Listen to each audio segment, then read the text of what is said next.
عمليه التكميم مع دكتور احمد المصري وازاي بتتم.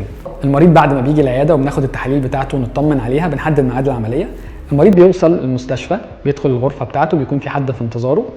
اول ما بيوصل المستشفى بيتم اخذ العلامات الحيويه بتاعته اللي هو الضغط والنبض والاكسجين والكلام ده كله، وبيجي اخصائي الجراحه المساعد بيبص على التحاليل بتاعته. ده اول مره هيتبص كده على التحاليل وهو في المستشفى لان احنا شفناها في العياده. بعد كده المريض بيتنقل لغرفه العمليات، بيلبس الجاون بتاعه ويتنقل لغرفه العمليات. بسلم عليه دكتور التخدير بيتشيك التحاليل لتاني مره، بعدين بيتنقل لغرفه العمليات بياخد البنج بتاعه او التخدير بتاعه. بعدين انا بقوم باجراء العمليه كامله، بنطمن على المريض. العمليه تقريبا بتاخد حوالي 40 او 50 دقيقه.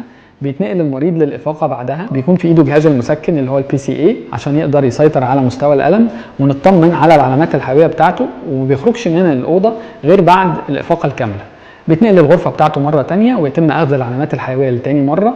بعد ساعتين بيبدا المريض يلبس الهدوم بتاعته ويبدا حركه. 4 ساعات بيبدا شرب سوائل دافيه، وبعدين لو في وجع بيدوس جهاز المسكن.